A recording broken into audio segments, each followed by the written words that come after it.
പൊന്നാര ചങ്ങായിമാരെ, ഒരു മനുഷ്യനെ ഒരു കലാകാരനെ ട്രോളുമ്പം തെറി പറയുമ്പോൾ ചീത്ത പറയുമ്പോൾ ശ്രദ്ധിക്കണം. കാരണം ഏതൊരു കലാകാരനെയും എന്നെങ്കിലും നിങ്ങളൊക്കെ അംഗീകരിക്കേണ്ടി വരും. ഇന്ന് അംഗീകാരങ്ങളുടെ കൂമ്പാരാണ് തിങ്കളാഴ്ച ദിവസം കിട്ടിയത്. എന്നോടൊപ്പം ഉള്ളത് ഷാനി ഫൈവ്. ആദ്യം കണ്ടത് തിങ്കളാഴ്ച. ചില്ലറക്കാരനല്ല ഷാനിഫ് എന്ന് അന്ന് തെളിയിച്ചിട്ടുണ്ട്. അങ്ങനെയാണ് ഞാൻ ആദ്യമായിട്ട് ഇൻഡസ്ട്രി കറക്റ്റായിട്ട് എന്നെ അങ്ങോട്ട് എന്ത് ധൈര്യമാണ് ഇപ്പോൾ ഇതിങ്ങനെ പറയാൻ കാരണം? അതായിരുന്നു എൻ്റെ ലൈഫിൽ ഇന്നെ ഇവർ കെട്ടിപ്പൊട്ടിയൊരു സാധനം. നാളെ ഷൂട്ടാണെങ്കിൽ അയാൾ ഇന്ന് മാർക്കറ്റിംഗ് കമ്പനിക്ക് വിളിച്ചു പറഞ്ഞിരിക്കുന്നത് ആരാണ് ഡയറക്ടർ ഷാനിഫ്. മാറ്റാൻ പറ്റുമോ? ഷൂട്ടോ കാര്യങ്ങളോ ഒന്നും ഇല്ലാത്തൊരു സമയത്തായിരുന്നു തിങ്കളാഴ്ച പാട്ടിൻ്റെ ഒരു തുടക്കം. ഇതിപ്പോൾ ഈ പെൺകുട്ടിയോട് ചോദിച്ചു, അതേ സാർ മുകളിൽ പാടണോ താഴത്ത്? ഞാൻ പറയും എനിക്കറിയില്ല പൊന്നു പോലെ. ആദ്യം കണ്ട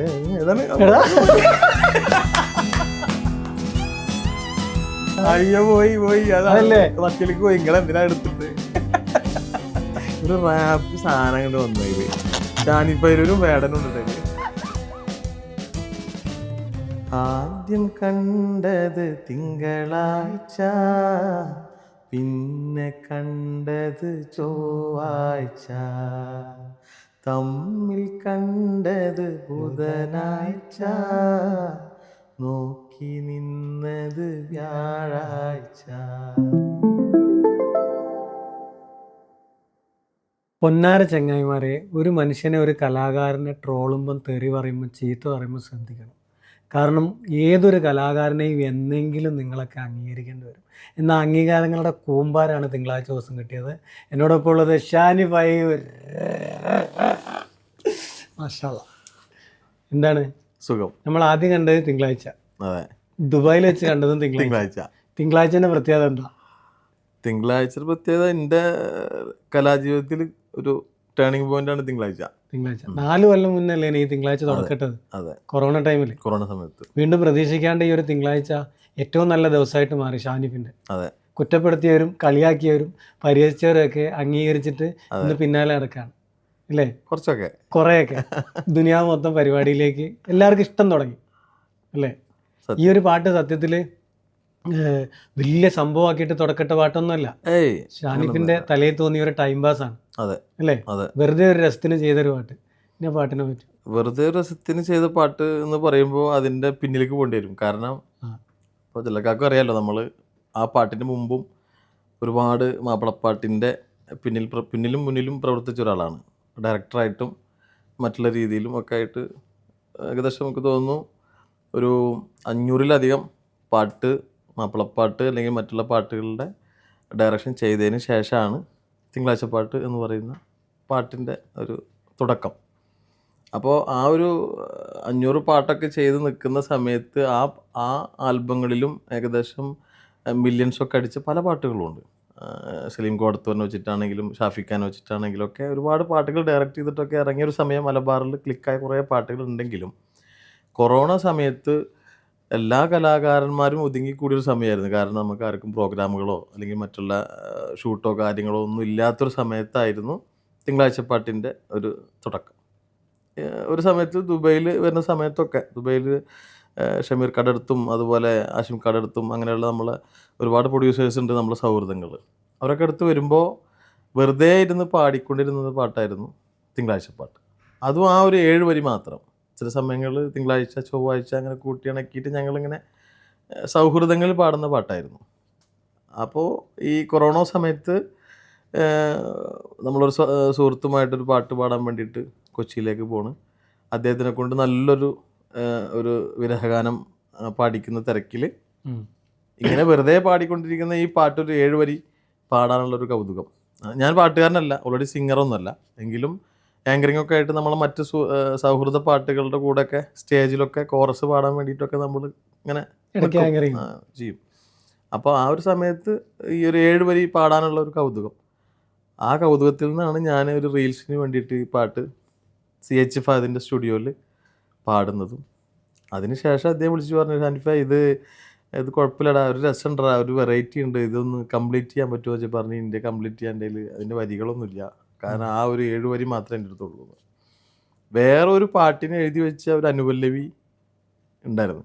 അപ്പോൾ ഇതിൻ്റെ പല്ലവിയും വേറൊരു പാട്ടിന് എഴുതി വെച്ച അനുപല്ലവി കൂടിയിട്ട് ജോയിൻ്റ് ആക്കിയിട്ടാണ് അങ്ങനെ ഒരു പാട്ട് പാടിക്കണതും. ആ പാട്ട് പിന്നീട് അത് ഓഡിയോ പുറത്തിറങ്ങിയ ശേഷം ഏകദേശം ഒരു വർഷത്തിന് ശേഷം അത് വീണ്ടും വീഡിയോ ഇറങ്ങുന്നതും ട്രോളാവുന്നതും ഒക്കെ. ആ പാട്ട് വീണ്ടും ഇപ്പോൾ എനിക്ക് തോന്നുന്നു ട്രെൻഡിങ് ആണ്, വീണ്ടും ട്രെൻഡിങ് ആണ്. എന്ന് വെച്ചാൽ ഞാൻ മനസ്സിലാക്കിയെടുത്തോളം എനിക്ക് തോന്നുന്നു ഒരു പാട്ടിൻ്റെ റീവൈറൽ ശരിക്കും പറഞ്ഞു കഴിഞ്ഞാൽ വീണ്ടും കിട്ടുക എന്ന് പറഞ്ഞാൽ അതൊരു ഭാഗ്യമാണ്. കാരണം ഒരു സമയത്ത് വൈറലായിട്ട് എൻഡായിട്ടുള്ളൊരു സാധനമാണ് വൈറൽ സോങ് എന്ന് പറയുമ്പോൾ. പിന്നീട് അത് വീണ്ടും ഒരു ടൈമിൽ വീണ്ടും അത് വൈറലാവുക എന്ന് പറയുമ്പോൾ സ്വാഭാവികമാണ്. അത് അങ്ങനെ വരാൻ വഴിയില്ല. വീണ്ടും ഈ ഒരു സമയത്ത് വൈറലായതിൽ ഒരുപാട് സന്തോഷം. എൻ്റെ ഒരു അഭിപ്രായത്തിൽ പണ്ട് നമ്മൾ ഈ പാട്ട് ചെയ്തു വെച്ചത് സത്യത്തിൽ 2025 ലാസ്റ്റിലേക്കുള്ള ആളുകൾക്ക് വേണ്ടിയിട്ടുള്ളതാണെന്നുള്ളതാണ് ഷാനിഫിൻ്റെ ഏറ്റവും കൂടുതൽ വർക്ക് ചെയ്തതിലുള്ള എന്താ പറയുക എന്നും ഓർമ്മിക്കാവുന്നൊരു വർക്കായിട്ട് മാറിയത്. എപ്പോഴും ഷാനിഫ് ഈ പാട്ടിനെ പറ്റി പറയുമ്പോൾ ഉള്ളിൽ ചിരിക്കുന്നുണ്ട്, പുറത്തും ചിരിക്കുന്നുണ്ട്. അതായത് അതിലുണ്ടായിരുന്ന അനുഭവങ്ങളാണ്. പിന്നെ ഒരു കാര്യങ്ങൾ മനസ്സിലാക്കേണ്ടത്, ഞാനും ഷാഫിയും താജും അതുപോലത്തെ ഒരുപാട് കലാകാരന്മാർ ഈ ഫീൽഡിലേക്ക് വന്നതിന് ശേഷം ഏറ്റവും കൂടുതൽ മാസത്തിൽ 2-3 വർക്കുകൾ ഡയറക്ഷനായിട്ടും അഭിനേതാവായിട്ടും അല്ലെങ്കിൽ സ്റ്റേജ് ഷോയിലായിട്ടും ഒക്കെ വന്നിട്ടുള്ള ഒരു കലാകാരനാണ്.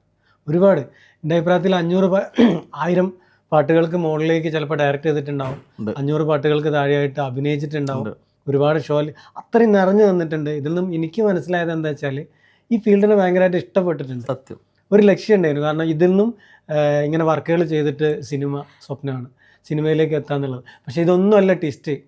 സലീം കൊടുത്തൊരു കത്തി നിൽക്കുന്ന സമയത്ത് മലരെ ആ പാട്ടിൽ നായകനായിട്ട് വന്നിട്ടുള്ള ചില്ലറക്കാരനല്ല ഷാനിഫ് എന്ന് അന്ന് തെളിയിച്ചിട്ടുണ്ട്. സത്യത്തിൽ സലീമിനെ വിളിച്ചാൽ കിട്ടാത്ത അല്ലെങ്കിൽ പാടിക്കാൻ കിട്ടാത്തൊരു സമയത്താണ് സലീമിൻ്റെ പാട്ടിൽ നായകനായിട്ട് വരുന്നത്. ശരിക്കും നല്ലൊരു സെലിബ്രിറ്റിക്ക് കിട്ടുന്ന ആ ഒരു പരിവേഷം അതിനകത്ത് കിട്ടിയിട്ടുണ്ട്. ആ സമയത്ത് അന്ന് കുറേ ഫാൻസ് ഉണ്ട്, ഇന്നും ആ പാട്ടുകൾ ഇഷ്ടപ്പെടുന്നവരുണ്ട്. എങ്ങനെയാണ് ആ ചാൻസ് ഒപ്പിച്ചത്? അത് ഞാൻ ഓൾറെഡി എനിക്ക് അഭിനയമോഹമായിരുന്നു ഏറ്റവും കൂടുതൽ. ഒരു ആക്ടർ ആവണമെന്നായിരുന്നു തുടക്കത്തിലുള്ള ആഗ്രഹമൊക്കെ. പക്ഷേ ആ സമയത്ത് കുറേ ചാൻസ് ചോദിച്ചിട്ടിപ്പോൾ ജലാലിക്ക ആ സമയത്ത് തുടക്കത്തിൽ എന്ന് വെച്ചാൽ ഈ മാപ്പിളപ്പാട്ട് വരുന്നപ്പോൾ നമ്മൾ ആദ്യം കാണുന്നത് താജുക്ക അല്ലെങ്കിൽ ഷാഫിക്ക ഇവരൊക്കെ ഒരു സമയത്ത് പാടിക്കൊണ്ടിരിക്കുന്ന അല്ലെങ്കിൽ അഭിനയിക്കുന്ന സമയങ്ങളിലൊക്കെ നമുക്ക് അവരായിട്ട് ഒരു സെൽഫി എടുക്കണം, അവരെ കാണണം. ഈവൻ ആ കൂട്ടത്തിൽപ്പെട്ടാണ് ജലാലിക്ക അല്ലെങ്കിൽ ഷാഫിക്ക. ആ ടീമായിരുന്നല്ലോ തുടക്കകാലത്ത് ഉണ്ടായിരുന്നത്. അപ്പോൾ ഇവരുടെ ഒക്കെ ഒരു ഫാൻ ബോയാണ് സത്യം പറഞ്ഞാൽ അന്ന് സമയത്ത്. ഇവരൊക്കെ ഒരിക്കലും കാണണം, ഒരിക്കലും കണ്ട് പരിചയപ്പെടണം.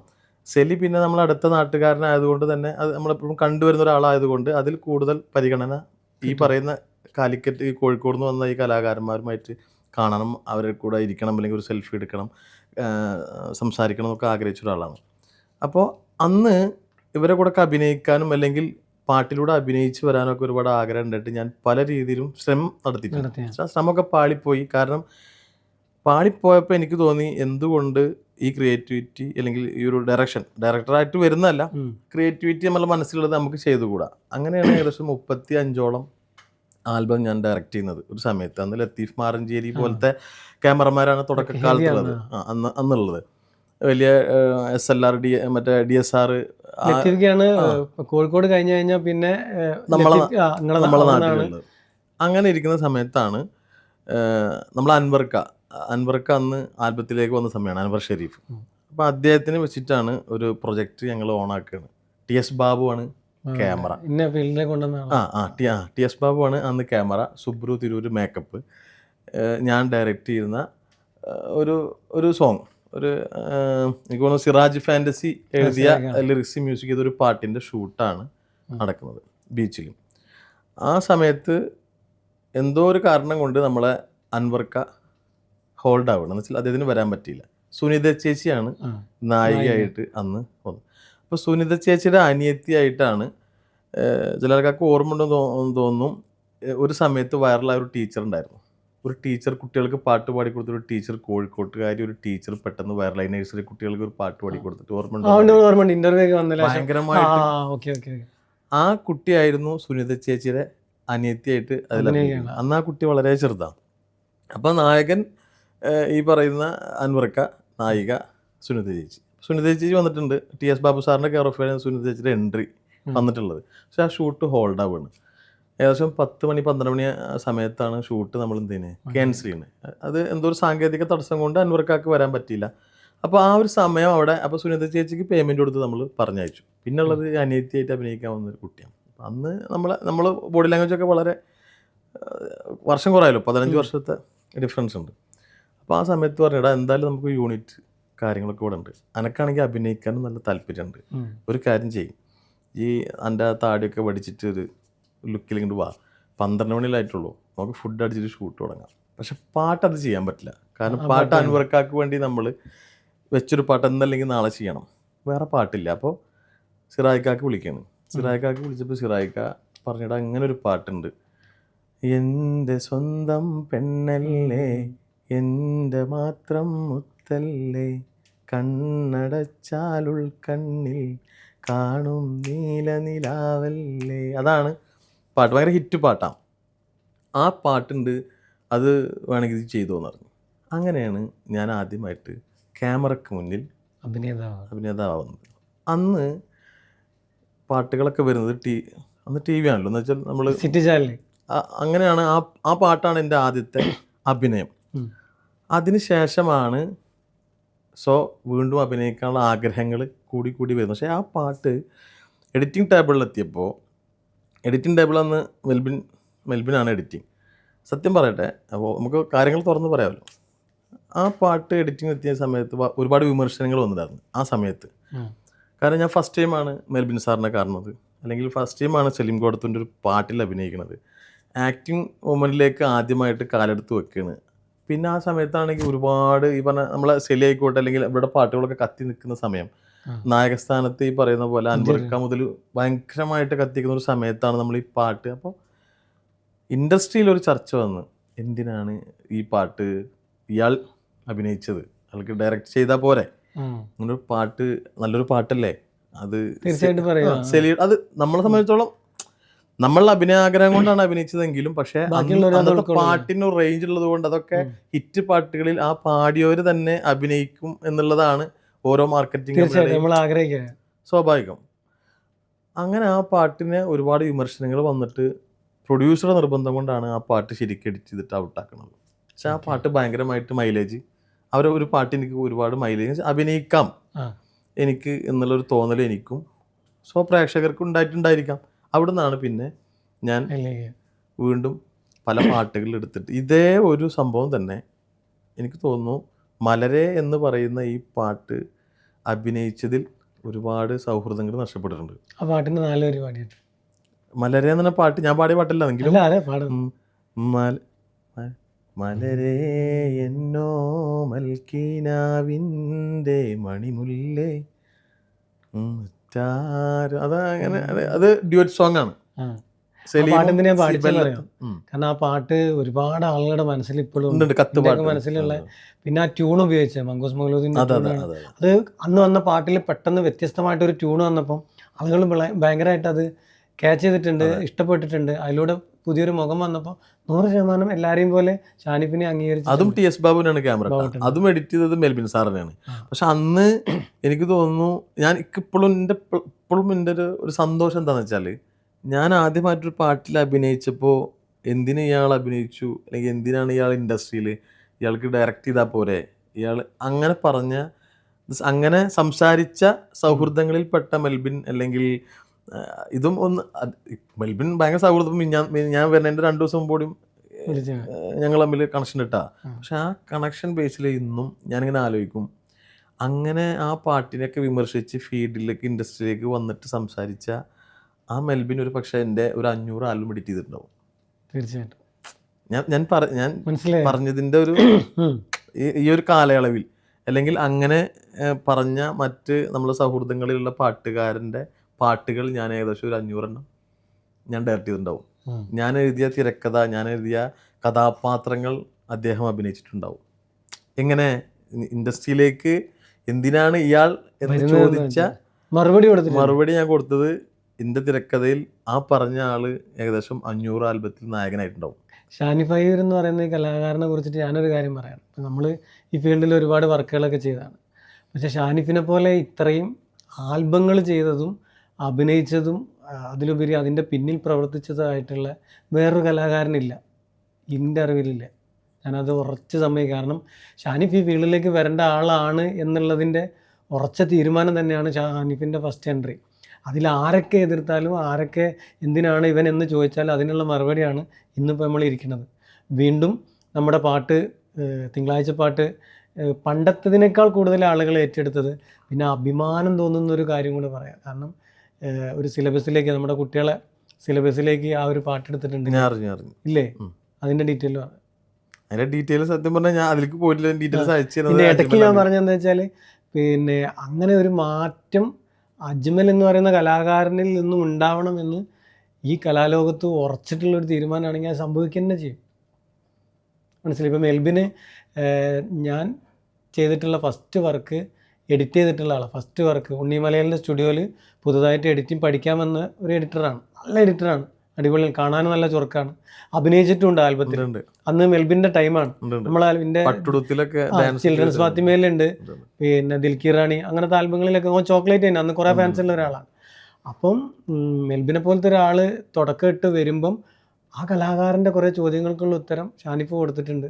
കുറേ ആളുകൾക്കുള്ള ചോദ്യങ്ങൾക്കുള്ള ഉത്തരം ഇപ്പോഴും കൊടുത്തുകൊണ്ടിരിക്കുന്നുണ്ട്, ഇല്ലേ? പക്ഷെ അതൊക്കെ ഒരു എക്സ്പീരിയൻസ് ആയിട്ട് നിങ്ങൾ എടുത്തതാണ് നിങ്ങളുടെ ലൈഫിലെ ഏറ്റവും വലിയ ഭാഗ്യം. ഇത്രയും പാട്ടുകൾ, ഇത്രയും ആർട്ടിസ്റ്റുകൾ. പിന്നെ സംബന്ധിച്ച് ഞാൻ ഇടയ്ക്ക് വെച്ച് നിർത്തിപ്പോയില്ലായിരുന്നെങ്കിൽ നമ്മൾ ഒരു പക്ഷേ ഒരുമിച്ച് വർക്ക് ചെയ്യുമായിരുന്നു. ഞാനും ഏകദേശം നിർത്തിയതല്ല, എന്നെ നിർത്തിപ്പിച്ചിട്ടുണ്ട്. ഇൻഡസ്ട്രി കറക്റ്റായിട്ട് എന്നെ എന്താ പറയുക, ഇല്ലാണ്ടാക്കാൻ ശ്രമിച്ചൊരു സിറ്റുവേഷനൊക്കെ ഉണ്ടായിട്ടുണ്ട്. ഞാനങ്ങനെ നിർത്തിയിട്ട് അത് ഭയങ്കര അതിലൊക്കെ മെട്രോ മനാഫിനൊക്കെ ശരിക്കും അതിലൊക്കെ പറയുമ്പോൾ നമുക്ക് കുറേ കാര്യങ്ങൾ പറയാനുള്ളതുകൊണ്ട് ഇതിപ്പോൾ നമുക്കൊരു സ്പേസ് ഉണ്ടല്ലോ, ചെറിയ സമയമുള്ളൂ. പക്ഷേ ഞാനൊക്കെ എനിക്ക് തോന്നുന്നു അവസാനിപ്പിച്ചിട്ടൊന്നോ പോകേണ്ട ആളായിരുന്നു. ഞാൻ ചോദിക്കണമെന്ന് വെച്ചാൽ, എന്നെ സംബന്ധിച്ച് ഞാൻ എൻ്റെതായ ഇഷ്ടത്തിന് നിർത്തിപ്പോയതാണ്. ഞാൻ അങ്ങനെയല്ല. ഞാൻ എന്നെ സംബന്ധിച്ചോളം എല്ലാവരും കൂട്ടിയിട്ട്, എല്ലാവരും എന്ന് പറഞ്ഞാൽ ഏറ്റവും സെഡ് കേരളത്തിലെ നിങ്ങളറിയുന്ന അല്ലെങ്കിൽ ജലാലക്കൊക്കെ ഒരുപാട് പാട്ടുകൾ ചെയ്ത് റിലീസാക്കിയ മാർക്കറ്റിംഗ് കമ്പനി മുതൽ നിലവിൽ ഇന്നുള്ള മാർക്കറ്റിംഗ് കമ്പനി വരെ ചുരുട്ടി കൂട്ടിയിട്ടുണ്ട്. എന്ത് ധൈര്യമാണ് ഇപ്പോൾ ഇങ്ങനെ പറയാൻ കാരണം? അത് പറയാൻ സത്യം, ഞാനത് ഇപ്പോഴും അതിനെക്കുറിച്ച് പറയുമ്പോഴല്ലോ സത്യം പറഞ്ഞാൽ നമുക്ക് കരച്ചിൽ വരും. കാരണം നമ്മളൊക്കെ അതിനെ ഭയങ്കര സ്നേഹത്തോടെ കൊണ്ട് നടക്കുന്ന ഇൻഡസ്ട്രിയിൽ നമ്മൾ ഹൈ ലെവലൊക്കെ നിൽക്കുന്ന സമയം, മാസത്തിലൊക്കെ ഒരു 10-15 വർക്കൊക്കെ ഇങ്ങനെ ടപ്പേന്ന് പോകുന്നൊരു സമയത്ത്, ഒരു ഇൻഡസ്ട്രി കത്തി നിൽക്കുന്ന സമയത്ത് ദുബൈയിൽ ഷൂട്ട് ഇതേപോലെ ഷാർജയിൽ 50 ഡിഗ്രി ഷൂട്ടിൽ തെൻസീർ കൂത്തുപറമ്പിൻ്റെ ഷൂട്ടിന് ഇവിടെ സ്പോൺസർ ചെയ്തിട്ട് ഇവിടെ വന്നിട്ട് ഷൂട്ട് ചെയ്തുകൊണ്ടിരിക്കുമ്പോൾ FBയിൽ അന്ന് ഫേസ്ബുക്കൊക്കെ ഭയങ്കര, FBയിൽ ഒരു പോസ്റ്ററാണ് വന്നു, ഷാനി ഫൈരൂരിൻ്റെ സംവിധാനത്തിൻ്റെ മറവിൽ പെൺവാണിഭവും പീഡനവും. ഒരു പോസ്റ്റ് അങ്ങോട്ട് വന്ന്, ആ പോസ്റ്റ് 1 മണിക്കൂറേ നിലനിന്നുള്ളൂ. പക്ഷെ ആ 1 മണിക്കൂറിൽ സ്പ്രെഡായി. അതായിരുന്നു എൻ്റെ ലൈഫിൽ ഇന്നെ ഇവർ കെട്ടിപ്പൂട്ടിയൊരു സാധനം. വിത്ത് ഡിസൈൻ. ഷാനി ഫൈരൂർ തൊപ്പിയൊക്കെ ഇട്ടിട്ട് ഡയറക്ടർ ഒരു ഫോട്ടോ എഴുതിയിട്ട് ഇങ്ങനെ ഒരു എന്താ പറയുക, ഒരു 2 എസ്സേ ലെവലിൽ പക്ക ക്ലാരിഫൈ. 100ഓളം നായികമാർ രംഗത്ത്, ഷാനി ഫൈരൂരിൻ്റെ സംവിധാനത്തിൻ്റെ മറവിൽ പെൺവാണിഭവും പീഡനവും. ഞാനാണെങ്കിൽ ഇങ്ങനെ കത്തി കയറുന്നൊരു സമയം, അതിൻ്റെ പിന്നിൽ ഓടിയ ഓട്ടമുണ്ടല്ലോ. അതും ഇവിടെ എൻ്റെ വിസിറ്റിങ് വരെ എക്സ്റ്റെൻഡ് ചെയ്ത് അന്ന്. സമീർ അയരൂരൊക്കെ അന്നിൻ്റെ കൂടെ ഉണ്ട്, എഴുത്തുകാരൻ സമീർ അയരൂർ, മനാഫ് മെട്രോ, അങ്ങനെയുള്ള കലാകാരന്മാരൊക്കെ അന്ന് ഇവിടെ ഉണ്ട്. പക്ഷേ അതിനു വേണ്ടി അന്ന് ഓടിയ, എനിക്ക് തോന്നുന്നു അത് ചെയ്ത പ്രതിയെ പിടിക്കാൻ വേണ്ടിയിട്ട് എനിക്ക് തോന്നുന്നു, എനിക്ക് വേണ്ടിയിട്ട് തെൻസീർ കൂത്തുപറമ്പ് എനിക്ക് തോന്നുന്നു എനിക്ക് വേണ്ടിയിട്ട് 1 ലക്ഷം റുപ്യോളം ചിലവാക്കിയിട്ടുണ്ടാവും ഓട്ടത്തിന് വേണ്ടി മാത്രം. കാരണം ഈ ആളെ കിട്ടാൻ, സോഷ്യൽ മീഡിയയിൽ ഈ ആളെ കിട്ടാൻ വേണ്ടിയിട്ട്, കാരണം അങ്ങനത്തെ ഒരു പ്രഷറായിരുന്നു. കാരണം അന്ന് എൻ്റെ കൂടെ ഞാനന്ന് ആലോചിച്ചത് എൻ്റെ ഏറ്റവും വലിയ പ്രഷർ എന്നറിയും. ഞാനന്ന് മില്യൻത്തിന് വർക്ക് ചെയ്തിട്ടുണ്ട്. മില്യൻത്തിന് വളരെ കുറച്ച് വർക്ക് ചെയ്തിട്ടുള്ളൂ. മില്യൻത്തിൻ്റെ വർക്ക് ചെയ്തിട്ടുണ്ട്. ഓറഞ്ച് മീഡിയയുടെ വർക്കുകൾ എനിക്ക് തോന്നുന്നു അന്ന് ആ സമയത്ത് ഒരു 100-ൽ കൂടുതൽ ചെയ്തിട്ടുണ്ട്. SR മീഡിയയുടെ ഇന്ന് നിൽക്കുന്ന 12 ലക്ഷത്തിൻ്റെ സബ്സ്ക്രൈബിൻ്റെ തുടക്കക്കാരൻ ഞാനാണ്. 1000-ൽ നിന്ന് 35 സബ്സ്ക്രൈബ് പോണതിൻ്റെ ഒറ്റ പാട്ടാണ് സലീം കോടത്തൂരിൻ്റെ. എല്ലാ മാർക്കറ്റിംഗും എനിക്ക് വർക്ക് ചെയ്തിട്ടുണ്ട്, എല്ലാ കലാകാരന്മാർക്കും വർക്ക് ചെയ്തിട്ടുണ്ട്. കണ്ണൂർ ഷെരീഫ് ഖാൻ മുതൽ എൻ്റെ ക്യാമറ മുന്നിൽ നിൽക്കാത്ത ആർട്ടിസ്റ്റുകളില്ല. എനിക്ക് തോന്നുന്നു ഫീമെയിൽ ആർട്ടിസ്റ്റ് എല്ലാവരും ഇതൊക്കെ വന്നു. ഈ ഒരു ഇഷ്യൂ ഉണ്ടായിട്ട് ഇൻഡസ്ട്രി പോലും, നമ്മളെ ഇൻഡസ്ട്രി പോലും വേണ്ട. ഞാൻ ആലോചിക്കുന്നത് ഷാനിഫ് ഫൈരൂൻ്റെ സംവിധാനത്തിൻ്റെ മറവിൽ പെൺവാണിഭവും പീഡനം എന്നൊരു പോസ്റ്റ് വരുമ്പോൾ എനിക്ക് തോന്നുന്നു ഇന്നെ ആദ്യം വിളിക്കേണ്ടത് ഒരു പക്ഷേ ഞാൻ ഏറ്റവും കൂടുതൽ കഥാപാത്രം കൊടുത്തൊരു നായകൻ എന്നെ വിളിച്ച് ചോദിച്ചിട്ടില്ല, ഷാനിഫേടെ അങ്ങനൊരു വിഷയം ഉണ്ടോ, അത് എനിക്കും കൂടി ബാധിക്കില്ലേ ചോദിച്ചിട്ടില്ല. ഒരു മാർക്കറ്റിങ്ങിന് ഷാനിഫേടെ എനിക്കൊരു വിഷയമുണ്ട്, അത് നമ്മളെ മാർക്കറ്റിങ്ങിനെ ബാധിക്കില്ലേ ചോദിച്ചിട്ടില്ല. കൂടെ 1-2 ഇന്ന അടുത്തറിയുന്ന എൻ്റെ സൗഹൃദങ്ങളും നായികമാരും മാത്രം ഞാൻ ആ ഇരുത്തം അവിടെ ഇരുന്നൊരു 2-3 മാസം അങ്ങനെ കുറേ ആൾക്കാർ ഷാനിഫ് അതൊക്കെ അത് പോട്ടെ, അത് ആലോചിച്ചിരിക്കണ്ട, വായോ നല്ല വർക്കുമായിട്ട് വരുമോ,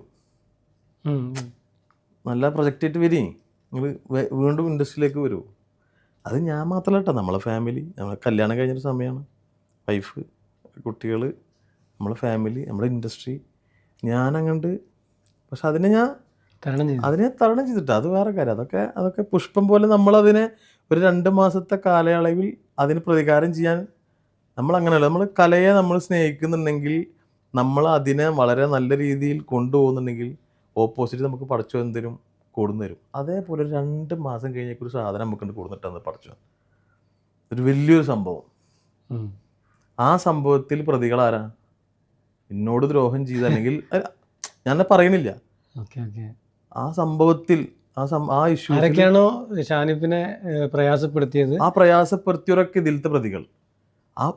അത് ഇന്നും പൊട്ടിയാലുണ്ടല്ലോ, ഇന്നും അതിനെ അടച്ചു പൂട്ടി. ഞാനത് ആ പേജ് ഞാൻ എന്ത് ചെയ്ത്, കാരണം ഞാൻ ആലോചിച്ച് ഇന്നെ ദ്രോഹിച്ചവരുണ്ടായിക്കോട്ടെ, പക്ഷെ ആ പേജ് ഞാൻ തുറന്നു കഴിഞ്ഞാൽ പല കലാകാരന്മാരുടെയും ലൈഫ് ഒരു പക്ഷേ ഞാൻ അടച്ചു പൂട്ടിയിട്ട് പേഴ്സണലി ഒരു പാടത്തേക്ക് വിളിച്ചിട്ട് പറഞ്ഞു ഇതൊക്കെ എന്താ ചെയ്യേണ്ടതെന്ന് വെച്ച്.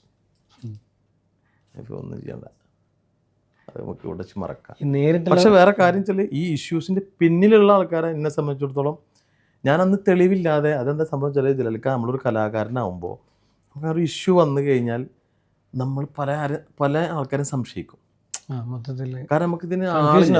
അപ്പോൾ കൺഫ്യൂസ്ഡ് ആയിട്ട് ഞാൻ കുറേ ആൾക്കാരെ സംശയിച്ച് ഇന്ന ആളാവോ അല്ലെങ്കിൽ ഇതുപോലെ ഈ പോസ്റ്റർ ഇറക്കിയ പല ആൾക്കാരുണ്ട്, അവരെ സംശയിച്ച് ഓനത് ആദ്യം അതുപോലെ ചെയ്തിട്ടുണ്ട് അവനാവോ, പലരെയും സംശയിച്ച് പല ആൾക്കാരുടെയും പിന്നിൽ ഓടി, പലരെ എനിക്ക് ദ്രോഹിക്കേണ്ടി വന്നു.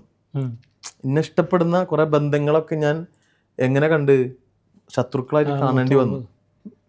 ഈവൻ പല രീതി ഇപ്പോൾ ദുബൈയിലൊക്കെ വരുന്ന സമയത്ത് ചേർത്ത് നിർത്തുന്ന മനാഫ് മെട്രോനെ അടക്കം എനിക്ക് സംശയിക്കേണ്ടി വന്നിട്ടുണ്ട്. ഇപ്പം നമ്മൾ ആലോചിക്കുമ്പോൾ നമുക്ക് കരച്ചിൽ വരും. തീർച്ചയായും ആ അവസ്ഥ അങ്ങനത്താണ്. ആ അവസ്ഥയിൽ നമുക്കൊന്നും, കാരണം നമ്മൾ ചുറ്റുപാടിൽ നമ്മളെ കൂടെ നിൽക്കുന്ന ആൾക്കാരൊക്കെ ആയിരിക്കും അതിൻ്റെ പിന്നിലെന്നൊരു തോന്നിപ്പോയിട്ടുണ്ട്. നിൽക്കുന്ന പൊസിഷനും തിരക്കും കാര്യങ്ങളും ഒക്കെ വെച്ച് നോക്കുമ്പോൾ നമുക്ക് തന്നെ തോന്നും. പക്ഷെ കുറേ ഞാൻ സംശയത്തിൻ്റെ പിന്നിൽ ഓടി, കുറേ ബന്ധങ്ങൾ പോയി, കുറേ തല്ലുകൂടി, കുറേ വിഷമിച്ച്, കുറേ ആൾക്കാരുടെ ബന്ധങ്ങളൊക്കെ പോയി. പിന്നെ ഞാനതങ്ങനെ 2 മാസം കഴിഞ്ഞപ്പോൾ നമ്മൾ ചെയ്തവർക്ക് എതിരെ ഒരു ഇഷ്യൂസ് വന്നപ്പോൾ അത് എനിക്ക് തോന്നിയ എനിക്ക് തന്നവരായിരിക്കും, അവർക്ക് അങ്ങനെ ആവട്ടെ, ഞാനത് കെട്ടിപ്പൂട്ടി വെച്ച്. പക്ഷെ അത് ഇന്നും ഞാൻ ആഗ്രഹിക്കുന്നുണ്ട് കേട്ടോ, മരിക്കുന്നതിന് മുമ്പ് എന്നെങ്കിലും അതിൻ്റെ പിന്നിൽ പ്രവർത്തിച്ച ആരെങ്കിലും ഒരാൾ ഏതെങ്കിലും രീതിയിൽ പടച്ചു നമ്മളെ മുന്നിൽ കൊടുന്നിട്ട് തരും എന്ന് ഞാൻ ഇപ്പോഴും വിശ്വസിക്കുന്നുണ്ട്. കാരണം എന്താ വെച്ചാൽ നമ്മളെ കലാജീവിതത്തിൽ കിട്ടിയ ഏറ്റവും വലിയ ഒരു വിഷമമുള്ളൊരു സ്പേസ് ആയിരുന്നു ആ ഒരു സമയം. അത് ഞാൻ അനുഭവിച്ച പോലൊക്കെ തോന്നുന്നു ആരും അനുഭവിച്ചിട്ടുണ്ടാവില്ല. ഇതിന് മുമ്പ് പല രീതിയിലും കൊട്ടേഷൻ, മറ്റേ പ്രശ്നങ്ങൾ, അത് ഈ ഇൻഡസ്ട്രി അറിയാലോ, ആ പ്രശ്നം ഈ പ്രശ്നം, ഷൂട്ടിങ് നടത്തില്ല, അതൊക്കെ ഉണ്ടായിട്ടുണ്ട്. അതൊക്കെ നമുക്ക് അത് സില്ലി മാറ്ററാണ്. അതൊന്നും നമ്മൾ കല്ലുമില്ല, അതിനൊക്കെ നമ്മൾ ഒഴിവാക്കി. പക്ഷേ ഈ സാധനം ജീവിതത്തിൽ മറക്കാൻ പറ്റാത്തൊരു. ശരിക്കും പറയുകയാണെങ്കിൽ ഇപ്പോൾ ഇന്ന് 10 ആളുകൾ ചർച്ച ചെയ്യുന്നുണ്ടെങ്കിൽ ഒരു വലിയ സാറ്റലൈറ്റ് ചാനൽ അരമണിക്കൂറൊക്കെ ഇൻ്റർവ്യൂ തരുന്നുണ്ടെങ്കിൽ അറിയാലോ അതിൻ്റെ ഒരു വാല്യൂ. ആളുകൾ കളിയാക്കുന്നുണ്ടെങ്കിലും പിന്നെ ഷാനിഫിൻ്റെ കുറേ കാര്യങ്ങൾ കൂടുതൽ ആളുകൾ അറിയുമ്പോൾ എനിക്ക് തന്നെ ഷാനിഫിനോട് ഭയങ്കരമായിട്ട് റെസ്പെക്റ്റ് ഉണ്ട്. കാരണം അത്രയും വലിയ അപകടകരമായ ഒരു സമയത്ത് ഇങ്ങനെ അനുഭവിച്ച് ഒരു കുടുംബം തകർക്കുക എന്ന് പറയുന്നത് ചെറിയ കാര്യമൊന്നുമല്ല. കാരണം അത്രയും ഭീകരമായിട്ടുള്ള ഒരു ചതി വെച്ചിട്ടും അവിടെ അതൊക്കെ പുറത്ത് മാപ്പാക്കി കൊടുത്ത് ക്ഷമിച്ചിട്ട് ബാക്കിയുള്ളവർ ഉപദ്രവിക്കാണ്ട് ക്ഷമിച്ചിരിക്കുന്നതിൽ പടച്ചവന് ഉയർത്തുള്ളൂ. ഇതിലൊക്കെ ഇന്നും സത്യം പറഞ്ഞാൽ അതൊക്കെ ഉണ്ടെങ്കിൽ പോലും ഞാൻ നിങ്ങളെപ്പോലത്തെ ആൾക്കാരെ ഇഷ്ടപ്പെട്ടിട്ട് നിങ്ങൾ ആലോചിക്കണം കേട്ടോ. ഇപ്പോൾ താജുദ്ദീൻ വടകര അദ്ദേഹത്തെ എനിക്ക് ഭയങ്കര ഇഷ്ടമായിരുന്നു. കൽബാൻ ഫാത്തിമ അയാൾ ഭയങ്കര ഫാൻ ബോയ്. ഞാൻ എൻ്റെ കേസറ്റ് ഷോപ്പിൽ ഇരിക്കുമ്പോൾ എനിക്ക് തോന്നും എന്നാ അയാളൊന്ന് കാണാൻ പറ്റുക, എനിക്കൊരു സെൽഫി എടുക്കണം, നമ്മൾ ആഗ്രഹം. അങ്ങനെ നമ്മൾ ഇൻഡസ്ട്രിയിലേക്ക് വന്നിട്ട് സ്ട്രഗിൾ ചെയ്ത് വന്നിട്ട് താജുദ്ദീൻ വടകരനെ നായകനാക്കിയിട്ട് എനിക്കൊരു പ്രൊജക്റ്റ് കിട്ടേ ഓറഞ്ച് മീഡിയയുടെ. നിങ്ങൾ ആലോചിക്കണം, അദ്ദേഹമാണ് നാളെ നായകൻ എന്ന് വിചാരിച്ചു. അപ്പോൾ അയാൾ നാളെ ഷൂട്ടാണെങ്കിൽ അയാൾ ഇന്ന് മാർക്കറ്റിംഗ് കമ്പനിക്ക് വിളിച്ചു പറഞ്ഞിരിക്കണം ആരാണ് ഡയറക്ടർ, ഷാനിഫ് മാറ്റാൻ പറ്റുമോ, മൂപ്പളായിട്ട് വർക്ക് എനിക്ക് താല്പര്യമില്ല. അപ്പോൾ ഇതിൻ്റെ ഇഷ്യൂസ് എനിക്കറിയില്ല, എന്താണ് ഇതിങ്ങനെ പറയാൻ കാരണം എന്ന്. അദ്ദേഹം ഭയങ്കരമായിട്ട് നല്ല അന്നത്തെ സിറ്റുവേഷൻസ് ഭയങ്കര ഗ്ലാമറായിട്ട് അഭിനയിച്ചിരിക്കുന്നത്. അപ്പോൾ അങ്ങനെ എന്തൊക്കെ ചർച്ചകൾ കഴിഞ്ഞതിന് ശേഷം അഭിനയിക്കാമെന്നും പറഞ്ഞ് വരണം. ഒരു ഭക്തിഗാനാണ്, നാദ എന്ന് തുടങ്ങുന്ന ഒരു പാട്ടാണ്. പടച്ചോനെ വിളിച്ചിട്ടാണ് പാട്ട് തുടങ്ങുന്നത്. അയാൾ വന്ന് ഞാൻ വില്ലനായിട്ട് അഭിനയിക്കണം, താജുക്ക നായകൻ ഫസ്റ്റ്. കാരണം എൻ്റെ ആഗ്രഹത്തിലത്തെ ഒരാൾ എൻ്റെ ക്യാമറയുടെ മുന്നിൽ വന്ന് നിൽക്കട്ടെ. അപ്പം ഞാൻ മാക്സിമം അത് എന്ത് ചെയ്യണം, നന്നാക്കണം. ഓറഞ്ച് മീഡിയ പ്രൊജക്റ്റാണ്. അങ്ങേര് വന്നപ്പോഴൊക്കെ ഈ പറഞ്ഞ പോലെ ഷൂട്ടൊക്കെ തുടങ്ങി. അത് ഒരു ക്യാരക്ടറൊക്കെ ചെയ്ത് നമ്മൾ ഈ സീജും ഇതൊന്നും അല്ലാന്നുണ്ടെങ്കിലും നമ്മളതായിട്ടുള്ള ഐഡിയയിൽ മെൽബിനൊക്കെ ബോംബ് പൊട്ടിത്ത് അങ്ങനെ കുറേ സംഭവമൊക്കെ ഉണ്ടായി. അന്ന് സ്റ്റോറി ബോർഡ് പോലോ. ഷൂട്ട് കഴിഞ്ഞിട്ട് എന്നോട് പറഞ്ഞു, താജുക്ക് പറഞ്ഞു, അന്ന് മോനെ വിളി, ഇപ്പം ഹബീബി മോനെ, ഞാൻ എന്നെക്കുറിച്ച് ഇങ്ങനെയല്ല കേട്ടെ, ഈ വളരെ മോശമാണെന്നാണ് ഞാൻ അറിഞ്ഞത്. ഞാൻ ഷൂട്ടിങ്ങിന് വരുന്ന തലേ ദിവസം എൻ്റെ സുഹൃത്തിനെയാണ് എന്നെ വിളിച്ച് പറഞ്ഞത്. എൻ്റെ സുഹൃത്തിൽ എൻ്റെ കൂടെ വർക്ക് ചെയ്തുകൊണ്ടിരിക്കുന്ന എൻ്റെ അതേ ലേബിളിൽ പോയിക്കൊണ്ടിരിക്കുന്ന ഒരു ഡയറക്ടറാണ് എന്നെ വിളിച്ച് പറഞ്ഞത്, താജുക്കങ്ങൾ വെറുതെ അഭിനയിക്കണം, നിങ്ങളെ പേര് പോട്ടെ അവനായിട്ടൊക്കെ അഭിനയിച്ച എന്ന് പറഞ്ഞ്. ആ താജുക്ക ഇന്ന് എൻ്റെ 50 വർക്കിൽ അഭിനയിച്ചു. അദ്ദേഹത്തിന് ആൽബത്തിലെ ലാലേട്ടൻ എന്ന് പറയുന്ന സാധനം കുഞ്ഞുപെങ്ങളെ കല്യാണത്തിൽ കൂടെയാണ് ഞാൻ അയാൾക്കൊരു ക്യാരക്ടർ ഞാൻ കൊടുത്ത് 8 കൊല്ലത്തെ. അതിൽ എനിക്ക് തോന്നുന്നു കുഞ്ഞുപെങ്ങളെ കല്യാണത്തിൽ അഭിനയിക്കാത്ത ജലാലൊക്കെ മാത്രമായിരിക്കും ഇൻഡസ്ട്രിയിൽ. ഷാഫിക്ക് വരെ കഴിഞ്ഞ എൻ്റെ 9 എപ്പിസോഡ് ഒന്ന് അഭിനയിച്ച്. എല്ലാവരും ഇവരൊക്കെ തെറ്റിക്കുന്ന ആൾക്കാരായിരുന്നല്ലോ. ഇവരൊക്കെ ഒരുമിച്ച് ഒരു പ്രൊജക്ട് ഷാനിഫയിലൂടെ ഡയറക്റ്റ് ചെയ്ത വർക്കാണ്. തീർച്ചയായിട്ടും ഇവര് തെൻസീറിൻ്റെ സ്റ്റേജിൽ ഷാഫിക്ക കയറില്ല, ഷാഫിക്കയുടെ സ്റ്റേജിൽ തെൻസീർ കയറില്ല, സലീമും കൊണ്ടില്ല. ഇങ്ങനത്തെ കുറേ സംഭവങ്ങൾ ഉണ്ടായിരുന്നു. ഇതിനൊക്കെ ഒരുമിപ്പിച്ചതാരാണ്? തീർച്ചയായിട്ടും അങ്ങനത്തെ വർക്കുകൾ കണ്ടിട്ടുണ്ടാവില്ല. ഇവരെല്ലാവരും ഒരുമിച്ചുള്ള ഒരു ഫീൽഡ് ആകുമ്പോൾ പലരും പല രീതിയിലേക്ക് തെറിച്ചു പോകുമ്പോൾ ഒരുമിപ്പിക്കാന്ന് പറയുന്നത് വലിയൊരു അങ്ങനത്തെ ഒരു കാലഘട്ടം ഉണ്ടായിരുന്നു. അപ്പം അന്ന് നമ്മൾ കൂടെ നിൽക്കുന്ന നമ്മളതേ ഇതിൽ തൊഴിൽ ചെയ്യുന്ന ഒരു ഡയറക്ടറാണ്. ആളെ ഞാൻ പറയില്ലെന്ന് മാത്രമേ ഉള്ളൂ. പക്ഷേ ഇന്നും ഞാൻ ആളെന്നും റെസ്പെക്ട് ചെയ്യുന്നുണ്ട്. ആ പറഞ്ഞ ഡയറക്ടർ ഇന്നേ വരെ താജുദ്ദീനെ വെച്ചിട്ട് ഒരു വർക്ക് ചെയ്തിട്ടില്ല. അപ്പം നമ്മൾ പോകുന്ന വഴിയും നമ്മൾ ചെയ്യുന്ന കലയുമായി ബന്ധപ്പെട്ട് സത്യസന്ധത, നമ്മൾ പോകുന്ന റൂട്ട് കറക്റ്റാണോ, നമ്മൾ എത്തേണ്ട അടുത്ത് എത്തും. ഞാൻ എത്തിയെന്നല്ല പറയണേ. സോ ഏതൊരു കലാകാരൻ്റെ വളർച്ചയിലും ആ നിഷ്കളങ്കതയും ആ സത്യസന്ധതയും, കലാകാരൻ ആദ്യം വേണ്ടത് അതാണ്. നിഷ്കളങ്കത അഭിനയിക്കുന്ന കുറേ ആൾക്കാരുണ്ട് കേട്ടോ, അത് വേറെ, അതിനെക്കുറിച്ച് ഞാൻ പറയുന്നില്ല. സോ പോകുന്ന റൂട്ട് കറക്റ്റ് ആണെങ്കിൽ ഉണ്ടല്ലോ, കലാകാരനാണെങ്കിൽ എന്നെങ്കിലും പടച്ചവൻ അവനക്കൊരു അവസരം കൊടുക്കും. അങ്ങനെ ഒരു അവസരമായിരിക്കും ഒരു പക്ഷേ തിങ്കളാഴ്ച പാട്ട്. അതുകൊണ്ട് ഞാൻ വലിയ സംഭവമായി എന്നല്ല പറയണത്. നമുക്കൊന്ന് റിലാക്സിന് വേണ്ടിയിട്ട് 4 പേര് എനിക്ക് കേൾക്കണം. അത് 2 വർഷമൊക്കെ ഉണ്ട്, 96 വർഷമൊക്കെ ഉണ്ടായിരുന്നു. ഞാൻ എൻ്റെ അടുത്ത് പിന്നെ അജ്മൽ അതിന്റെ വേറൊരു വെർഷൻ കേൾപ്പിച്ചു തന്നു. ഞാൻ പറഞ്ഞത് നല്ല രസമുണ്ട് ട്യൂണ്, എനിക്ക് ഭയങ്കരമായിട്ട് ഇഷ്ടമായി. നിഖിൽ പ്രഭയാണ് അത് മ്യൂസിക് ചെയ്തത്. അത് നല്ല രസമുണ്ടെന്ന് പറഞ്ഞാല് ആർക്കും വിശ്വസിക്കാൻ കഴിയില്ല. ആ ഒരു ലിറിക്കിന് അതിന്റെ 2 വരി വേണം. അത് 96 പാടണമെങ്കിൽ ഓൻ തന്നെ വേണ്ടി വരും. കാരണം ആ പഴയ വർഷം പാടണമെങ്കിൽ അങ്ങനെ തന്നെ വേണ്ടി വരും. കാരണം എനിക്ക് അത് വലിയ എന്നാലും ജസ്റ്റ് ഒന്ന് നല്ല രസമുണ്ട് പാട്ട്. അത് ആളുകൾ തിരയട്ടെ. അത് ഇങ്ങനെയാണ് പറഞ്ഞത്, ആദ്യം കണ്ടത് തിങ്കളാഴ്ച, അതാണ് സാധനം. ആദ്യം കണ്ടത് തിങ്കളാഴ്ച, പിന്നെ കണ്ടത് ചൊവ്വാഴ്ച, തമ്മിൽ കണ്ടത് ബുധനാഴ്ച, നോക്കി നിന്നത് വ്യാഴാഴ്ച. 4 വരെ പറഞ്ഞിട്ടുള്ളൂ. അതിന്റെ എൻഡൊന്നും അറിയില്ല. കാരണം പുതിയത് നമ്മളെ സാധനം പിന്നെ എവിടെ ചെന്നാലും പാടാൻ നേരത്തെ വർത്താനത്തിലേ ഞാൻ 10-15 കൊല്ലം ബാക്കോട്ടൊക്കെ പോയിട്ടോ. ഇതല്ലേ ഇത്, അത് ഭയങ്കര രസമാണ്. അതിന്റെ കഥ ഒന്നും പറയാതിരിക്കാന്നല്ലേ. നമ്മൾ പാട്ടുകാരനല്ലല്ലോ. സോ തിങ്കളാഴ്ച പാട്ട് ഞാൻ വെറുതെ നിന്ന് സ്റ്റുഡിയോ പാടിയ പാട്ടാ. അതിന്റെ ഫീമെയിൽ വെർഷൻ പാടാൻ വേണ്ടിട്ട് ഒരു പെൺകുട്ടി വന്നിട്ട്, ഭയങ്കര സംഗീത പെൺകുട്ടി, ഭയങ്കര ഏതോ മറ്റേ ചെമ്പൽ സംഗീത. അപ്പൊ ഞാൻ എന്റെ ഫീമെയിൽ പാടിക്കാൻ വേണ്ടി ഒരു പെൺകുട്ടിയെ തെരഞ്ഞെടുന്നപ്പോ ആ പെൺകുട്ടി വന്ന്, എന്നിട്ട് നിഖിലിന്റെ അവിടെ തന്നെയാണ് പഠിപ്പിച്ചപ്പോ ഈ പെൺകുട്ടി ചോദിച്ചു, അതെ സാർ മുകളിൽ പാടണോ താഴത്ത്? ഞാൻ പറഞ്ഞു എനിക്കറിയില്ല പൊന്നുമോളെ, സി പാടി. ഞാൻ പറഞ്ഞു ഞാൻ അങ്ങനെ ഒന്ന് നോക്കി പാടിയില്ല, ഞാൻ വെറുതെ.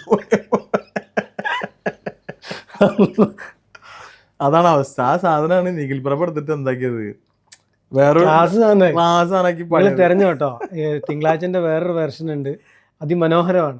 സത്യം കേൾക്കാൻ നല്ല രസമുള്ള. അത് സംഗീതം അറിയാത്തോണ്ട് പാടാൻ അറിയാത്തോണ്ടാണ്. നമ്മൾ ഒറിജിനൽ പാടാം. ഒറിജിനൽ മറന്നു.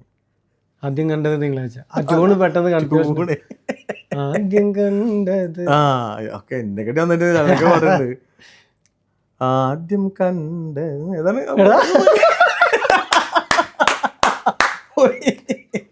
ആദ്യം കണ്ടത് തിങ്കള. അയ്യോ പോയി അതല്ലേ മറ്റേക്ക് പോയി. നിങ്ങൾ എന്തിനാ എടുത്തിട്ട്?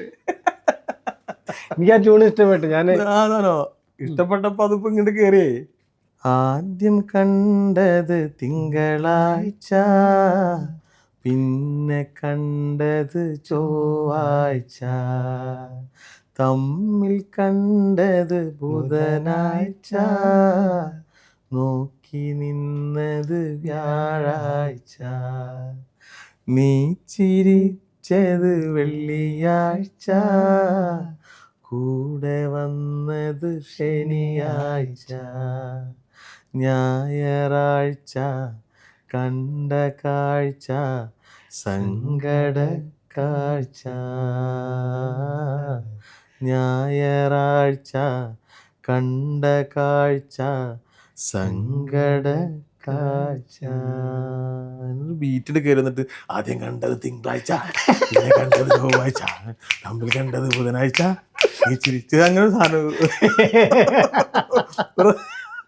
ഒരു റാപ്പ് സാധനം കണ്ട് വന്നതില് ഷാനിഫയിലൊരു വേടനും ഉണ്ടല്ലേ. അങ്ങനെയാണ് അതിന്റെ സാധനം.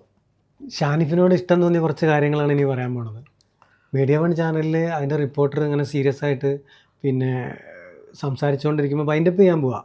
അപ്പോൾ മൂപ്പരോട് പറയേണ്ട ഇന്ന ബാനറാണ്, ഇതൊക്കെ ഇടണം കേട്ടോ, കട്ട് ചെയ്യരുത് കേട്ടോ അല്ലേ. മൂപ്പരുടെ കട്ട് ചെയ്ത് പിന്നെ അത് കട്ട് ചെയ്യൂല. പിന്നെ അതിൻ്റെ ഇടയ്ക്ക് ചോദിച്ചൊരു ചോദ്യമാണ് ഭയങ്കരമായിട്ടും ഞാൻ ആസ്വദിച്ച സാധനമാണ്. നിങ്ങളെ ഒരുപാട് ട്രോളർമാർ ട്രോളി കളിയാക്കി, ഒരുപാട് ആളുകൾ ഇതൊക്കെ. എനിക്ക് അതിലൊക്കെ ഭയങ്കര സന്തോഷമായി, അതുകൊണ്ട് എനിക്ക് ഹിറ്റായി. അങ്ങനെ പറയാതെ ഒരു ട്രോളർക്കോ ഒരു മോശപ്പെട്ട കമൻറ്റർക്കോ അല്ലെങ്കിൽ നമ്മളെ തളർത്താൻ വരുന്ന ഒരു വ്യക്തിക്കോ നമ്മളൊന്നും നിന്നു കൊടുക്കൂല എന്നുള്ളതാണ് എന്നെ സംബന്ധിച്ച് എൻ്റെ കാഴ്ചപ്പാട്. ഷാനിഫിനെ സംബന്ധിച്ചും അത് തന്നെയാണ്. അപ്പം ഒരാൾ ചീത്ത പറഞ്ഞെന്ന് വിചാരിച്ചിട്ട് നിലവിളിച്ച് പുറകെ കുത്തിരിക്കില്ല, ഈ ഫീൽഡ് ഇട്ടച്ച് പോവില്ല. എന്തിനാണോ വന്നത് അത് ചെയ്തിട്ടേ പോവുള്ളൂ. എൻ്റെ ഒരു കൺസെപ്റ്റ് അതാണ്. പിന്നെ ഒരുത്തിൻ്റെ വർത്തമാനം കേട്ടിട്ട് ഒരു കമൻറ്റ് കേട്ടിട്ട് പേടിച്ചോടാ എന്ന് വിചാരിച്ചിട്ട് ഓടുമെന്ന് പ്രതീക്ഷിച്ചിട്ട് ആരും നമ്മളെ പിന്നാലെ എൻ്റെ പിന്നാലെയും വരണ്ട, ഇങ്ങളെ വർത്താനം എന്ന് മനസ്സിലായി. പിന്നെ അതൊക്കെ നമ്മൾ എൻജോയ് ചെയ്യുന്നുണ്ട്. നമ്മളെ കളിയാക്കുന്നതും നമ്മളെ പരിഹസിക്കുന്നതും നമ്മളെ പറ്റി മോശം പറയുന്നതും എന്നെ സംബന്ധിച്ച് ഞാൻ അക്സെപ്റ്റ് ചെയ്യുന്നുണ്ട്. പക്ഷെ നമ്മളെ ഇഷ്ടപ്പെടുന്ന കുറച്ച് ആൾക്കാരുണ്ട്. എന്നെ സംബന്ധിച്ച് ഞാൻ ഓരോ നോക്കുള്ളൂ. പിന്നെ ആരെയും വെറുപ്പിക്കാണ്ട്, ആരെയും ഉപദ്രവിക്കാണ്ട്, ആർക്കും ഒരു ദോഷവും ഒരു പ്രയാസം ചെയ്യാണ്ട് ജീവിക്കുക. അതിലും വലിയ ഒരു ക്വാളിറ്റി വേറെ ഒരു വ്യക്തിക്ക് ഉണ്ടാക്കിയെടുക്കാനില്ല. സത്യം ഇല്ലേ? നിങ്ങളെ സംബന്ധിച്ച് അഭിനയിക്കാനുള്ള മോഹമായിട്ട് വന്ന് പിന്നെ സംവിധാനത്തിലൂടെ വന്ന് ഇന്ന് അഹങ്കരിക്കാൻ പറ്റുന്ന മേഖലയിലാണ്. ഇന്നെ സംബന്ധിച്ച് അത്രയും വ്യത്യസ്തമായിട്ടുള്ള കഥാപാത്രം. എനിക്ക് ഏറ്റവും ഇഷ്ടം 2 രീതിയിൽ നിങ്ങളെ കാണാനാണ്. ഒന്ന് വില്ലൻ, 2 കൊമേഡിയൻ. രണ്ടും നടക്കും. തുടക്കം മുതലേ വാച്ച് ചെയ്തിട്ടുള്ള ഒരാളാണ്. അപ്പോൾ അതിൽ ഞാൻ കണ്ടതിൽ നിങ്ങൾ നല്ലൊരു അഭിനേതാവാണ്. അതിൻ്റെ അപ്പുറത്ത് നിങ്ങൾ എന്ത് ചെയ്ത്, എനിക്ക് സംവിധാനം ചെയ്യാൻ അറിയാം, റൈറ്റിംഗ് അറിയാം, ടെക്നിക്കൽ സൈഡ് അറിയാം, മാർക്കറ്റിംഗ് അറിയാം. ഒരുപാട് കമ്പനികൾ ഇന്ന് സാമ്പത്തികമായിട്ട് വളർന്നതിൻ്റെ പിന്നിൽ ഷാനിഫാണ്. എനിക്ക് തോന്നണില്ല ഞാനാണ് ഇതിൻ്റെ പിന്നിൽ, നിങ്ങൾക്ക് പാട്ടുകൾ തന്നതല്ല, ഞാനാണ് നിങ്ങളെ ഉയർത്തിയത്, നിങ്ങൾക്ക് എത്ര റുപ്യ റോയൽറ്റി വന്നിട്ടുണ്ട്, എല്ലാത്തിൻ്റെയും ഡീറ്റെയിൽ എടുക്കും, എനിക്കതൊക്കെ വേണമെന്ന് പറയുന്ന ഒരു വ്യക്തിയല്ല നിങ്ങൾ. കാരണം കഴിഞ്ഞത് കഴിഞ്ഞ്, വരാനുള്ളത് നല്ലതിനെ പ്രതീക്ഷിച്ചിരിക്കുകയാണ്. കറക്റ്റാണ്. സത്യം. അപ്പോൾ അതെന്തുകൊണ്ടെന്ന് വെച്ചാൽ നിങ്ങളുടെ ഉള്ളിൽ റിയൽ കലാകാരനുണ്ട്, ഒരു ലക്ഷ്യമുണ്ട്. ആ ലക്ഷ്യത്തിലേക്ക് ആൽബം മേഖലയ്ക്ക് നിങ്ങൾ കാണിച്ചു കൊടുത്തത് എന്താണെന്ന് വെച്ച് കഴിഞ്ഞാൽ ഇന്നെ അത്ഭുതപ്പെടുത്തിയത് സിനിമയാണ്. ആൽബം അഭിനേതാവായി വന്ന് പാട്ടുപാടി ടെക്നിക്കൽ സൈഡായി പിന്നെ എല്ലാ മേഖലയിലും വർക്ക് ചെയ്തിട്ട് പിന്നെ പോണ സിനിമയിലേക്ക്. എൻ്റെ നിങ്ങളൊക്കെ ആഗ്രഹം അതാണ്. സിനിമ സിനിമയിലെത്തുന്നത് നമ്മളൊന്നും പ്രതീക്ഷിക്കാത്ത ഒരു നായിക 2-3 സിനിമ ചെയ്തിട്ടുണ്ട്. ഒരു സിനിമയിൽ ചാർമിള നായികയായിട്ട് വന്നോട് കൂടിയിട്ട് നിങ്ങളുടെ പാഷൻ മനസ്സിലായി. അതായത് നമ്മൾ ചെയ്യുന്ന പടത്തിൽ നമുക്കെല്ലാവരും കിട്ടുന്നൊന്നും പറയാൻ പറ്റില്ല, കാരണം നമ്മളെല്ലാവരും അംഗീകരിക്കണം, നമ്മൾ തൃപ്തിപ്പെടുത്താൻ പറ്റൂല. ചാർമിള വന്ന് 2-3 പടങ്ങൾ ഇങ്ങനെ ചെയ്ത് കഴിഞ്ഞപ്പോൾ എനിക്ക് മനസ്സിലായി എയിം എന്നാണ്. നമ്മൾ വാച്ച് ചെയ്യല്ലോ, ആൽബം അല്ല, പാട്ടുമല്ല, അഭിനയമൊന്നുമല്ല, ലക്ഷ്യം സിനിമയായിരുന്നു. അതായത് ഒരു കലാകാരൻ കാണേണ്ട ഏറ്റവും ഹൈ ആയിട്ടുള്ള സ്വപ്നമാണ് സിനിമ. ആ സിനിമയിലേക്ക് പെട്ടെന്ന് എത്തിയിട്ടുണ്ട്. പെട്ടെന്ന് എത്തിയെന്ന് പറയില്ല, ഞാൻ ബ്രേക്കാണ് ഇപ്പോൾ. എത്തിയെന്ന് വെച്ചാൽ എത്താൻ ശ്രമിച്ചത് എൻ്റെ ആദ്യത്തെ ഒരു സംരംഭം തന്നെ വലിയൊരു സിനിമയായിരുന്നു. അതിൻ്റെ ടൈറ്റിൽ അമീറിൻ്റെ ബോബി ബ്രോ എന്ന് പറയുന്നതായ എൻ്റെ ടൈറ്റിൽ. ബോബി ബ്രോ എന്ന് പറഞ്ഞാൽ 3 നായകന്മാരുടെ പേരാണ്, ബോബൻ, ബിലാൽ, ബ്രോച്ചൻ. അതാണ് എൻ്റെ ബോബി ബ്രോ. അമീർ എന്ന് പറഞ്ഞ വില്ലൻ. അത് എൻ്റെ തിരക്കഥ സംവിധാനത്തിലായിരുന്നു ആ സിനിമയുടെ തുടക്കം. നല്ല ബഡ്ജറ്റിൽ ഒരുങ്ങിയ ഒരു സിനിമ തന്നെ ആയിരുന്നു. സിനിമ ഏകദേശം 34 ഡേയ്സിൽ ഷൂട്ട് എൻഡായി. എഡിറ്റിംഗ് ജർഷാജ് കുമ്മേരി ആയിരുന്നു. നമ്മുടെ 2 സുഹൃത്തുക്കളായിരുന്നു അതിൻ്റെ DOP ഒക്കെ. സോ അത് ഷൂട്ടിംഗ് കഴിഞ്ഞ് പ്രൊഡ്യൂസേഴ്സ് തമ്മിലൊരു സ്പ്ലിറ്റായി. അവരുടെ ഒരു സാമ്പത്തിക പ്രശ്നമല്ല, മറ്റുള്ള അഭിപ്രായ വ്യത്യാസങ്ങളും അത് അവരുടെ പേഴ്സണൽ വിഷയമായിരുന്നു. പക്ഷേ ആ പേഴ്സണൽ വിഷയം നമ്മളുടെ സിനിമാ സങ്കല്പങ്ങളെ തകിടം മറിച്ച്. സത്യം പറഞ്ഞാൽ ആദ്യത്തെ സംരംഭം ആയതുകൊണ്ട് തന്നെ അതിൽ ഭയങ്കര ടെൻഷനായിരുന്നു. കാരണം ഇപ്പോഴും അതിൻ്റെ ഏകദേശം 4 വർഷം കഴിഞ്ഞ് അതിൻ്റെ ഷൂട്ട് കഴിഞ്ഞിട്ട് ഇപ്പോഴും അതിൻ്റെ ഹാർഡ് ഡിസ്കിൻ്റെ അടുത്തുണ്ട്. ഞാൻ അതിൻ്റെ പിന്നിൽ കുറേ വീണ്ടും ഓടി, ഒരു എക്സിക്യൂട്ടീവ് പ്രൊഡ്യൂസേഴ്സ് അല്ലെങ്കിൽ അതിനെ പൂർണ്ണതയിൽ എത്തിക്കാൻ വേണ്ടിയിട്ട്. ഷൂട്ട് മൊത്തം അതും ഹെവി തന്നെയാണ് എന്ന് വെച്ചാൽ അതിൻ്റെ 2-3 സോങ് റെക്കോർഡിങ് കഴിഞ്ഞിട്ടുണ്ടായിരുന്നു. ഇനിയുള്ളത് ഡബ്ബിങ്ങും കാര്യങ്ങളൊക്കെ ആയിരുന്നു. അത്യാവശ്യം 30ഓളം അത്യാവശ്യം അറിയപ്പെടുന്ന മൂവി ആർട്ടിസ്റ്റുകൾ അഭിനയിച്ച ഒരു പ്രൊജക്റ്റ്. 30ഓളം ആർട്ടിസ്റ്റുകളുണ്ട് അതിൽ അഭിനയിച്ച ആൾക്കാർ. അതിലിങ്ങനെ സുനിൽ സുഗത, ശിവജി ഗുരുവായൂർ, ചാളമേരി മുതൽ പരീക്കുട്ടി, മറ്റേ നന്ദകിഷോർ, കിരൺ രാജ്, പിന്നെ അങ്ങനെ കുറേ ആൾക്കാരുണ്ട് അതിൽ. അങ്ങനെ ഒന്ന പ്രൊജക്റ്റായിരുന്നു. പക്ഷെ അത് എനിക്ക് ഭയങ്കരമായിട്ട് എവിടെയെങ്കിലും എത്താൻ, സിനിമ ഇൻഡസ്ട്രിയിലേക്ക് എത്താനുള്ള ഒരു വഴിയൊക്കെ തന്നെ ആയിരുന്നു. പക്ഷെ അത് പ്രൊഡ്യൂസേഴ്സിൻ്റെ ഒരു ഇഷ്യൂസ് കൊണ്ട് സ്പ്ലിറ്റായി. ഞാനതിൻ്റെ പിന്നിൽ കുറേ ഓടിയിട്ട് പിന്നെ കഥച്ചപ്പോൾ പിന്നെ നിന്ന്. കാരണം നമ്മൾ ഫാമിലി ബാക്ക്ഗ്രൗണ്ടിൽ നിന്നാണ് ഇതിൻ്റെ പിന്നിലെത്തുന്നത്, ഒരു ഇൻഡിപെൻഡൻ്റ് അല്ലല്ലോ. കാരണം നമുക്ക് എപ്പോഴും തടസ്സമായി നിൽക്കുന്നത് നമ്മൾ സ്നേഹിക്കപ്പെടുന്ന നമ്മളുടെ ഫാമിലി, കുട്ടികൾ. അപ്പോൾ അവരൊക്കെ നമ്മൾ ഒറ്റക്കാക്കി അല്ലെങ്കിൽ അവരെ തരണം ചെയ്ത് വേണം കൊണ്ടുപോകണം. അപ്പം അതിലാണ് എനിക്ക് ഭയങ്കര റിസ്ക് വന്നത്. ഞാനതിനെ അങ്ങനെ ഡൗണായി നിൽക്കുന്ന സമയത്താണ് വേറൊരു ചെറിയൊരു സിനിമ, ഒരു OTT സിനിമയ്ക്ക് വേണ്ടിയിട്ടുള്ള ഒരു ചർച്ച വരുന്നതും, ഒരു കുഞ്ഞു ബഡ്ജറ്റിലൊരു സംഭവം, നോ തിയേറ്റർ, വെറും അത് കോഴിക്കോടുള്ള നമ്മളെ മഹേഷ്, നമ്മളെ കണാറാട്ടം ചെയ്യുന്ന മറ്റല്ലേ, മറ്റേ മഹേഷ് മോഹൻ അറിയോ, മിമിക്രി ആർട്ടിസ്റ്റ്, അദ്ദേഹമാണ് അതിലത്തെ ലീഡിങ് നായകൻ. കോഴിക്കോട്ടുകാരാണ് അതിൽ കൂടുതലും നായകൻ. അങ്ങനെ നായിക ചാർമിള ചേച്ചി വരുന്നത് എന്ന് വെച്ചാൽ നമ്മൾ വേറെ ഹീറോയിനെയാണ് നമ്മൾ കൺഫേം ചെയ്തിരുന്നത് ആ പടത്തിലേക്ക്. 1 മണിക്കൂർ 20 മിനിറ്റാണ് അതിൻ്റെ ടൈം ലെങ്ത്ത്. ഒരു KJK മീഡിയയ്ക്ക് വേണ്ടിയിട്ട് ചെറിയ ബഡ്ജറ്റിൽ ഒരുക്കിയൊരു സിനിമ. അപ്പോൾ ആ സമയത്ത് ചാർമിള ചേച്ചിയൊക്കെ പണ്ട് നമ്മൾ കാബൂളിവാല കണ്ടിട്ടും അല്ലെങ്കിൽ ചന്ത പോലത്തെ ആ ഒരു ഇത് മാത്രമേ ഉള്ളൂ. നമ്മൾ ലൈഫിൽ ഒരിക്കലും അങ്ങനത്തെ ഒരു ആർട്ടിസ്റ്റിനെ നമുക്ക് വർക്ക് ചെയ്യണമെന്ന് നമുക്ക് ഒരു സങ്കല്പത്തിൽ പോലും ഇല്ല, നമ്മളെ സ്ക്രിപ്റ്റിൽ പോലും ഇല്ല അങ്ങനത്തെ ഒരാൾ. അപ്പോൾ ഈ സിനിമ തുടങ്ങുന്ന അതേ സമയത്ത് തന്നെ കണ്ണൂർ വേറെ ഒരു സിനിമയുടെ ഷൂട്ടിങ്ങുമായി ബന്ധപ്പെട്ടിട്ട് അവരവിടെ ഉണ്ട്. അപ്പോൾ കൺട്രോളർ ഭയങ്കര കണക്ഷനാണ് ആരായിട്ട്, ഈ ചാർമിളനായിട്ട്. അപ്പോൾ അവർ 2 ദിവസം ഹോൾഡായി. അപ്പോൾ ഈ കറക്റ്റ് ടൈമിലാണ് നമ്മളെ ഈ മൂവിയുടെ ഷൂട്ട് നടക്കുന്നത്.